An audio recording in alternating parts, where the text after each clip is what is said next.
Good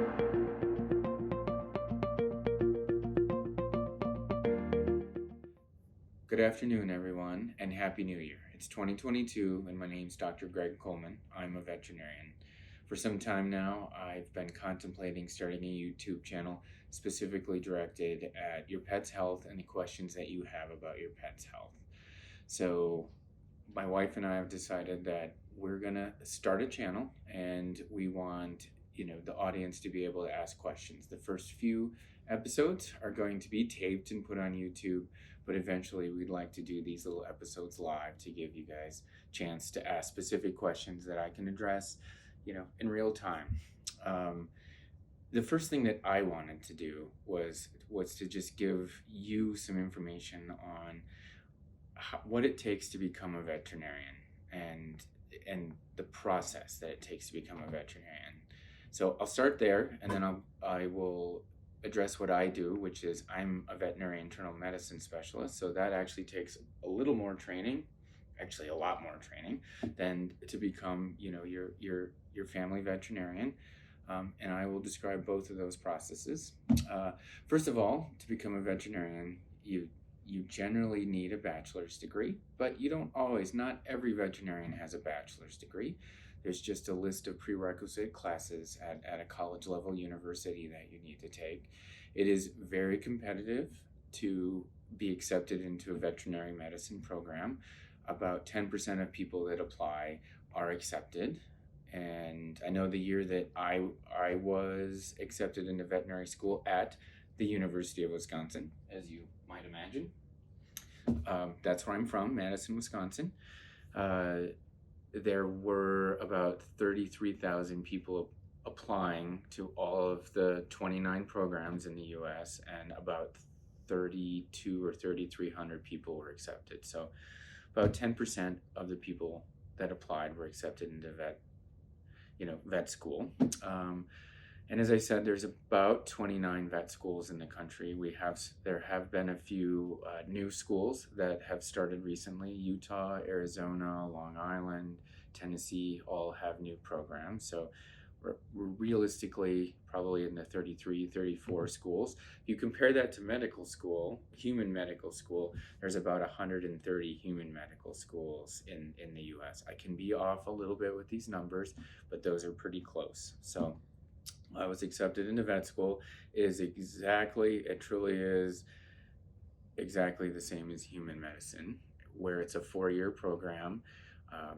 The first year is your basics, as you might understand, anatomy, physiology, and then as we move through the years, we move into pathology, and then we start learning clinical medicine, internal medicine, surgery, dermatology, cardiology, and then generally, it depends on the program, but generally the fourth year is your clinical year, where you work in a vet clinic alongside already qualified, already trained veterinarians.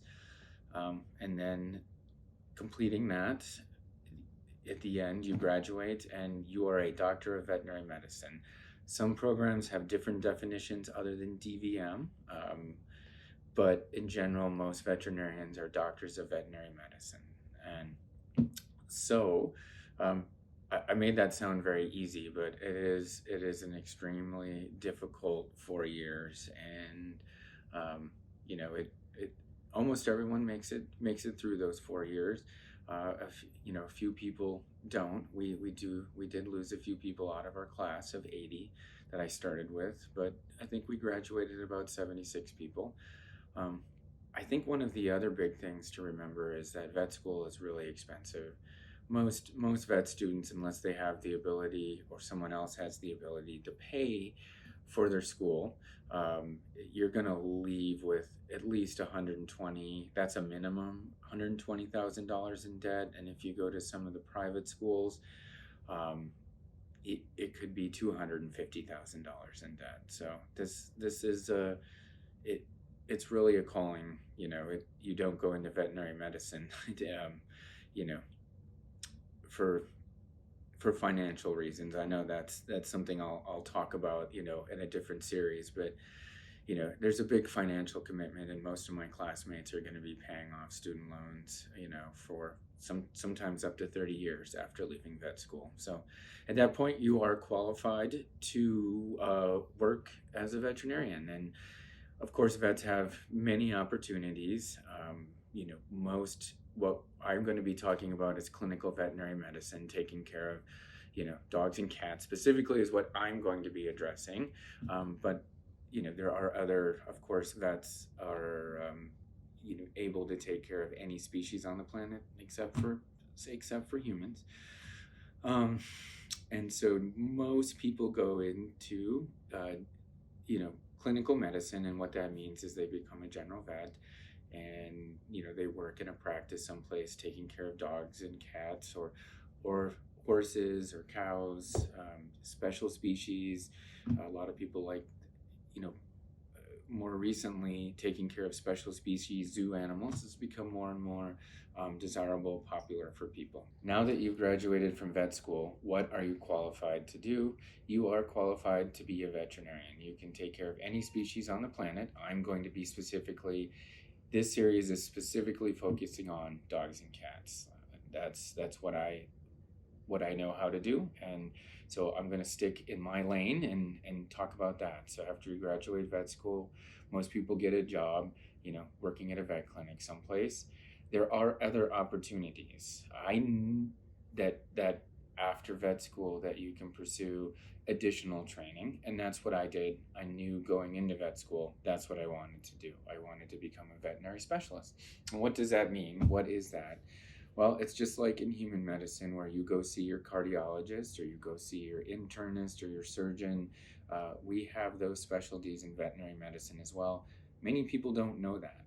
I start explaining what I do for a living as an internal medicine specialist, and people, they don't quite understand it. I had one of my good friends 2 days ago. He asked me about what surgeries I do, and I said, I'm an internal medicine specialist. I don't really do surgery. And he was very confused. So I want to clear these things up.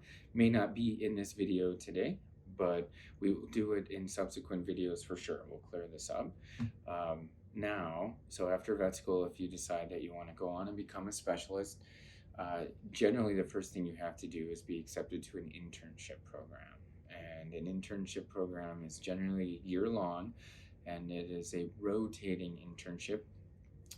And what that means is you get accepted into a specialty hospital somewhere. It may be a university, it may be a private clinic, but throughout the year you go through the different specialties multiple times. Depends on what that clinic has, but emergency medicine, internal medicine, dermatology, cardiology, oncology, neurology, surgery, emergency and critical care. You'll generally spend anywhere from 2 weeks to 4 weeks to 6 weeks on a service, working underneath that doctor that's in charge of the service. So it's a very intense year. It was my best professional year of my life, where I think I learned the most. I did my internship at a clinic down in Arizona, at a private clinic in Arizona, and I absolutely loved it, and it was a great learning experience. But it wasn't easy. I was tired most of the time. I was challenged most of the time, but I do remember going home, many days just feeling amazing, at what I had learned, what I had done. So that was a good experience. It varies a lot, but I would say about 10 to 20% of veterinarians that graduate from vet school go on and do internships. Some do them because they want the additional training. They don't feel quite ready to be out taking care of dogs or cats yet, other species, and they feel like they have more learning to do. That's becoming less and less common these days. Generally, people do internships because it's their goal to go on and become a specialist, become a dermatologist, become an internal medicine specialist, a cardiologist. So at that point, they apply to residency programs. Same as human medicine, no different. very competitive, difficult to get. Some people aren't able to achieve that goal or that dream of getting into a residency program. Sometimes it takes multiple years and multiple attempts to be accepted into a residency program. So I am an internal medicine specialist, and that's also kind of, most people know what a cardiologist is, or they know what a neurologist is, but people don't understand what an internal medicine specialist is. I don't think my mother knows what I do for a living. My job is, I'm a little bit like House, if you ever saw the TV series House, where our job is to try to diagnose difficult cases of illness, multiple, system illnesses in dogs and cats. Generally when, often what happens is, a patient presents to their general practitioner, general vet, and they work with the case, and they realize at some point that it needs more care, more focus, more resources than what they have, and they will refer the case to us, to me as an internist. So the systems that I work with are generally, any system other than generally the central nervous system, brain, spine. Generally, I'm not working with cases of heart disease. Those are cardiologists, but pulmonary disease, immune-mediated diseases, liver disease, kidney disease, and a lot of what I really enjoy, two areas that I really enjoy are diagnosing infectious diseases and diagnosing chronic gastrointestinal disease, dogs with chronic vomiting, diarrhea, weight loss, diseases of the intestines, of the stomach, the esophagus. That's an area that I really enjoy, and I really, as I said, enjoy infectious diseases as well. So that's what internal medicine is when someone else can't figure out what's wrong with your dog or cat, they send them to me. That's really and I may send them to a different specialty once I've looked at them and I've had a chance to go through the case. I might find out that they need the cardiologist, or they need the surgeon, or they need a different specialty, but I'm really sort of the gatekeeper, if you will. They come in, they see me, and then it's my job to figure out and diagnose them and come up with a treatment plan, or to get them to the right specialist. So, backtracking a bit, what did that take? What did that take to become an internist? So, I did my internship. I did vet school. I did my internship, and then I was accepted to Texas A&M University into their program for a residency in internal medicine. That was 3 years, and it was tough. And I want to say, most residents at some point in their career think about, was this the right thing to do? Is this crazy? Should I quit? I think almost everyone in my residency class at some point, contemplated,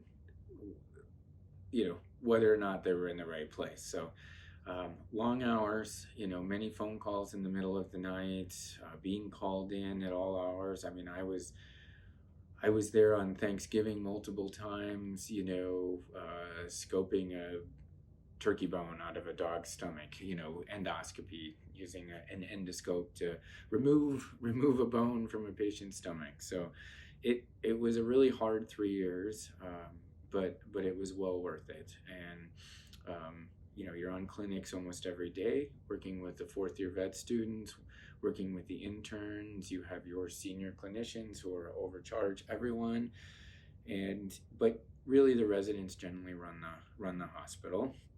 And then at the end of this process, if you get through it, you are what we would call a board certified diplomate of whatever college you represent. Surgery, I'm internal medicine. I'm a diplomate of the American College of Veterinary Internal Medicine.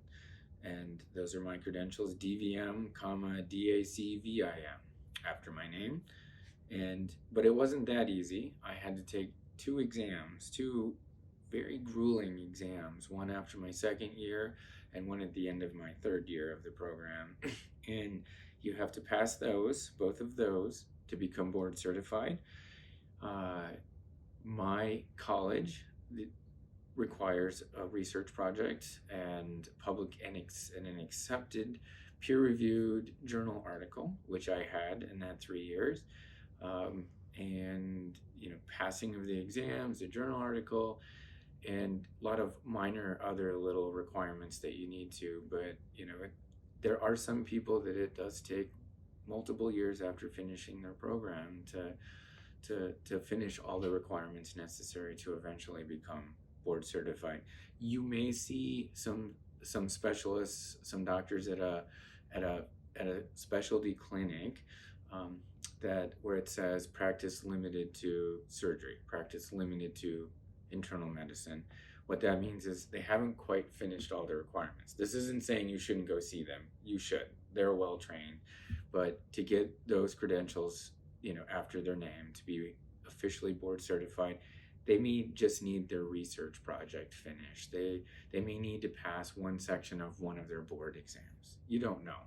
But so don't discount those people. They've gone through a lot to get where they're at as well. But the year that I passed my third year exam, which is really the most difficult one, 57% of people passed the exam, and I don't know how many were taking it, but there were over 100 people in the room. So it's not an easy process. Just so and I wanted to just let you know what it takes to become a veterinarian, what it takes to become a veterinary specialist, and then so how the two of us work together. I think I kind of explained that. Generally, your pet is sick, and you take him to your vet, and he or she is unable to diagnose or doesn't have the resources, and they refer to a specialty clinic. Generally, at specialty clinics, we don't have the ability to, we're not there to, kind of be your general vet. We don't do vaccines. We generally don't do all of those sort of general wellness procedures that your general vet does. So you do need both. You do need your family vet, your general vet, and if you have a sick pet, you need a specialist to help diagnose and treat them. So we generally work very closely together. Phone calls about the patient every day. If I have a patient in the hospital, I send his or her family veterinarian a letter letting them know what we've done that day and how the patient is doing. So that's how we work together. So I think I've answered everything. I mean, you're welcome to, if you enjoy this, please, click like and maybe subscribe to the channel if you could, please, and then ask any questions. And so as you see these, start asking questions in the comments, and then I can address those in future episodes, because that's what this channel is really about. What you guys want from it. And this isn't about me just telling you about different topics. I really want to know what your thoughts are. I probably can't diagnose your pet's specific condition, but I certainly would like, if you say my pet has Cushing's, can you talk about Cushing's disease or Addison's disease, whatever the case is. I would love to do that, and we'll do that.